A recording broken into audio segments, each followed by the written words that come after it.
অন্তর্বর্তীকালীন সরকার মানে দুর্বল সরকার। আমরা কি নতুন কোনো যুদ্ধে জড়িয়ে পড়তে যাচ্ছি?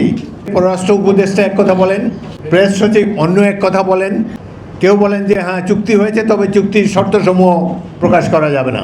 আমাদের দল থেকে, বিভিন্ন রাজনৈতিক দল থেকে বারবার বলা হয়েছে যে একটা নির্বাচন দেন, কিন্তু এখন পর্যন্ত তাদের কাছ থেকে যে বলিষ্ঠ ভূমিকা আমরা আশা করি এখন পর্যন্ত ততটা পাইনি।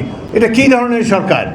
পলাতক প্রধানমন্ত্রী, অনির্বাচিত প্রধানমন্ত্রী, মাফিয়া শেখ হাসিনার সরকার, তারা বলেই দিয়েছে যে না, চীনের এই প্রকল্প ভালো না, আমরা ভারতের প্রকল্পই বাস্তবায়ন করব। কতখানি নতজানু এই দেশ! বাংলাদেশের মানুষকে তারা মানুষই মনে করে না।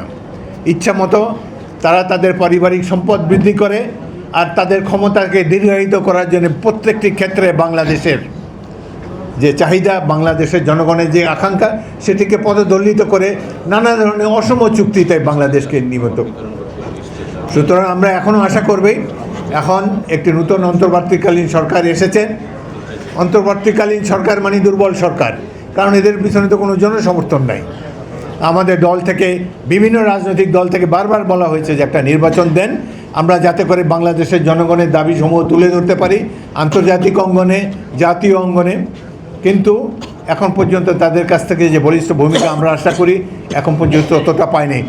আগামী দিনগুলোতে পানি আগ্রাসনের বিরুদ্ধে বর্তমান প্রফেসর ইউনূসের সরকার বলিষ্ঠ ভূমিকা রাখবেন বলে আমরা আশা করি। তো আমরা অনেকটাই চিন্তিত রয়েছি। কিছুদিন আগে বর্তমান সরকার তারা যে করিডোরের কথা, মানবিক করিডোরের কথা বলেছেন। বাংলাদেশ 18 কোটি লোকের দেশ। আমরা জানি না, জনগণ জানে না, কোনো রাজনৈতিক দল জানে না, জনপ্রতিনিধিরা জানে না কী ধরনের করিডোরটা এটি হবে, এর লক্ষ্য কী। আমরা কি নতুন কোনো যুদ্ধে জড়িয়ে পড়তে যাচ্ছি? এই সম্পর্কে তো রাজনৈতিক দলসমূহের সাথে বসে সরকারের আলোচনা করা উচিত ছিল। কিন্তু দেখি যে পররাষ্ট্র উপদেষ্টা এক কথা বলেন, প্রেস সচিব অন্য এক কথা বলেন, কেউ বলেন যে হ্যাঁ চুক্তি হয়েছে, তবে চুক্তির শর্তসমূহ প্রকাশ করা যাবে না।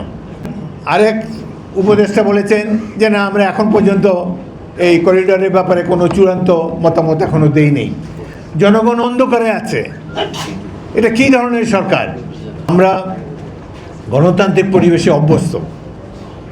গণতন্ত্রের জন্যই তো 16 বছর সংগ্রামের পর এই মাফিয়া সরকারকে আমরা বিদায় করেছি। এখনও কেন আমরা অন্ধকারে থাকব? সবচাইতে জনপ্রিয় দল বিএনপি, আমরাই জানি না যে কিসের জন্য এই করিডোর, কী হবে। আমরা কিন্তু যুদ্ধে জড়িয়ে পড়তে যাচ্ছি। তবে আমাদের মোট কথা শক্তি অর্জন করতে হবে। মিয়ানমার 6 কোটি লোকের দেশ, আমরা 18 কোটি লোকের দেশ। আমাদের এত বড় সেনাবাহিনী কী জন্যে আছে? তাদের কি প্রকৃত ট্রেনিং আছে কিনা? আমরা কি খালি খাল উদ্ধার করব, নদী উদ্ধার করব, রিলিফ ডিস্ট্রিবিউশন করব, ব্রিজ বানাবো, এইসব করব?